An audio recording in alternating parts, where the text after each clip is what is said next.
Project के अध्यक्ष अमित कुमार से एससी वर्ग के छात्र छात्राओं ने अपील की कि वह छात्रों की तरफ से शिक्षा के अधिकारों को लेकर प्रशासन से बातचीत करें। 24/4/2019 को फिर से डीसी ऑफिस पहुंचे एससी वर्ग के छात्र छात्राओं जो पिछले काफी समय से अपनी शिक्षा के अधिकारों को लेकर संघर्ष कर रहे हैं। उन्होंने संपूर्ण जागरूकता प्रोजेक्ट के अध्यक्ष अमित कुमार से आग्रह किया कि हम रोज डीसी ऑफिस आकर थक चुके हैं और आप हमारी तरफ से प्रशासन को यह बात कहें कि हमारी 4 मांगे हैं और यदि सरकार आने वाली 4 तारीख तक इन्हें पूरा नहीं करती तो 5 मई को संपूर्ण एससी वर्ग रोष प्रदर्शन करेगा और जो अनाज मंडी यमुनानगर से शुरू होकर डीएचई पंचकुला तक होगा।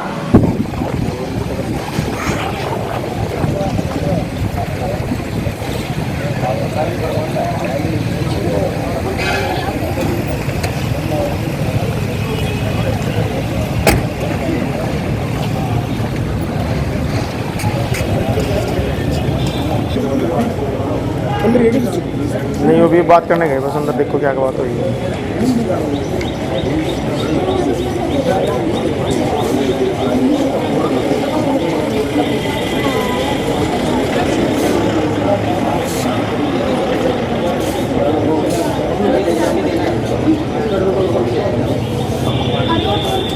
इन 2-4 लोगों के पेपर रह रहे हैं, नुकसान उनका है, बाद में कोई साथ नहीं आएगा उनके।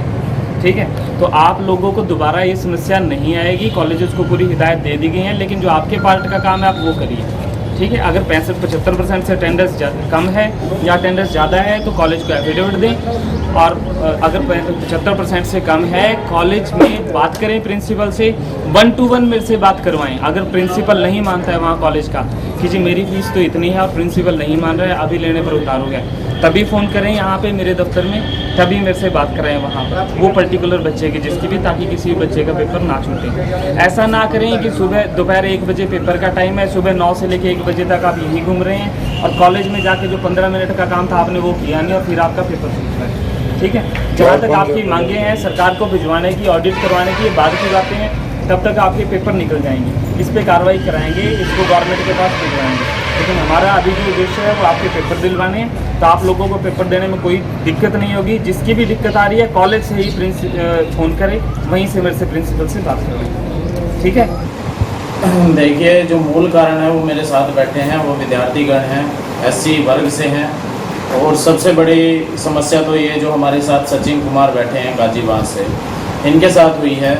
और कारण बताया जाता है कि इनकी परीक्षा नहीं होने दी गई। 20 तारीख को इनके एग्ज़ाम से वंचित रह गए और 22 तारीख को एग्ज़ाम से वंचित रह गए।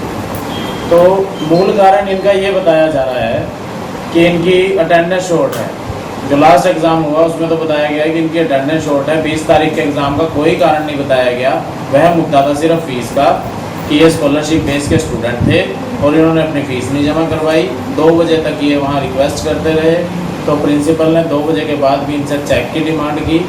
तो आज उसी दिन से लेकर आज तक ये मेरे पास अपनी समस्या लेकर आ रहे हैं, जिसका निवारण आज जाके सीटीएम सर ने डीसी ऑफिस में किया। जब हम वहाँ पे अपना एक ज्ञापन लेके गए थे, सीटीएम सर ने कॉलेज की मैनेजमेंट को बुलाया हुआ था, जिन्होंने ये बताया कि वह कॉर्पोरेट करने के लिए तैयार हैं, पर वो कॉर्पोरेट 20 तारीख का कौन करेगा, उसकी जिम्मेवारी कौन लेगा जब इसका पेपर बच्चे का रह गया है।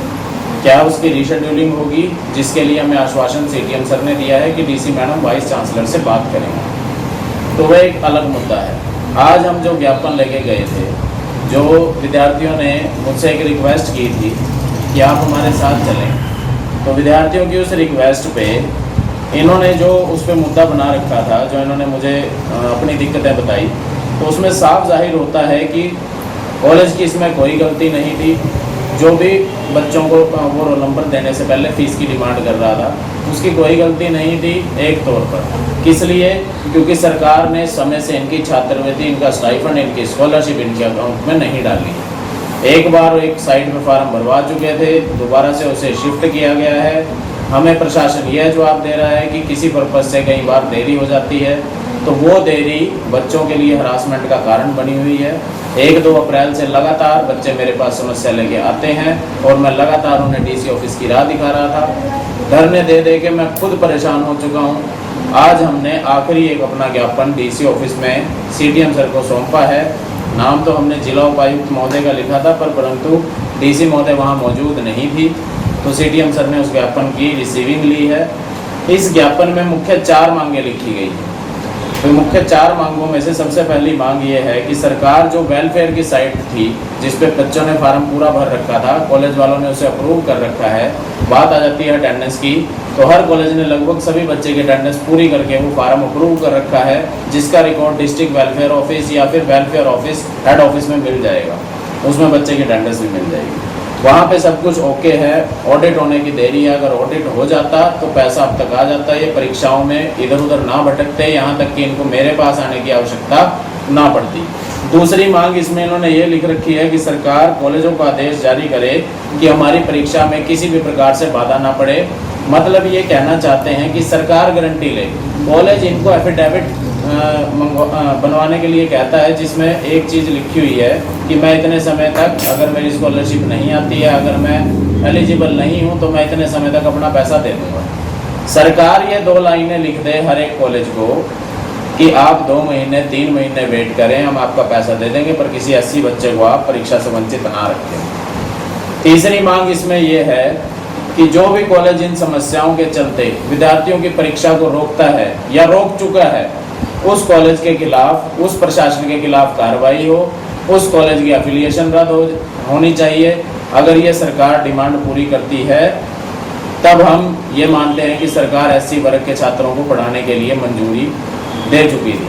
अदरवाइज जो भी वो कहते हैं कि किसी कारण से पैसा अभी तक नहीं भी दे पाए, या तो हमें वो कारण साफ साफ करिए आप। चौथी मांग इसमें सबसे बड़ी ये है कि यदि इन सभी मांगों को पूरा नहीं किया गया तो 4 मई तक की इन्होंने इसके अंदर डेट दे रखी है, जो विद्यार्थीगण आज मौजूद रहे।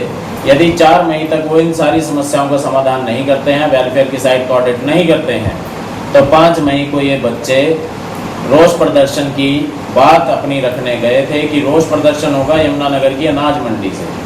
तो सीटीएम सर ने एक राह दिखाई है कि आपका जो रोष प्रदर्शन होगा उसका मतलब यहाँ नहीं बनता है, वो बनता है डीएचई, कि आप डीएचई जाइए, डिपार्टमेंट ऑफ हायर एजुकेशन जाइए।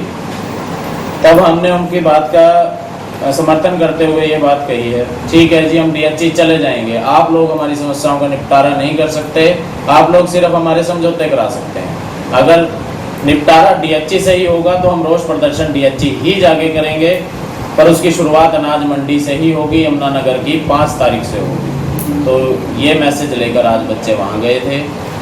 ऐसा नहीं है प्रशासन हमारा साथ नहीं दे रहा है, डीसी महोदय, सीटीएम साहब सब हमारे साथ बहुत अच्छे से डील करते हैं, पर उनका कहना ये होता है जब भी कोई समस्या होती है 1 to 1 बच्चा जिसको समस्या है वो सीटीएम सर के पास है। तो यमुनानगर में ऐसा पता नहीं कितने बच्चे हैं जिनको सिवाय बस स्टैंड के कॉलेज जाने से और कहीं का रास्ता नहीं पता, और अगर पता भी है, अगर वो पता कर भी लेता है, तो मैं अपने बेस पे कह रहा हूँ, एससी कैटेगरी का रिप्रेजेंटेटिव होने के नाते कहता हूँ, इनके अंदर वो इतना कॉन्फिडेंस नहीं है कि ये किसी बड़े अधिकारी से जाके बात कर सके। अधिकार जो मिले हुए थे उनको सुचारू रूप से अगर चलाए रखती सरकार तो आज इतना बड़ा ये इंस्टीट्यूट के नाम पे बवाल ना खड़ा करते। हमारा किसी भी इंस्टीट्यूट, किसी भी कॉलेज से कोई जातीय दुश्मनी नहीं है। अगर हमारी पढ़ाई रोकेंगे तब प्रशासन के खिलाफ भी हम कार्रवाई की मांग करेंगे।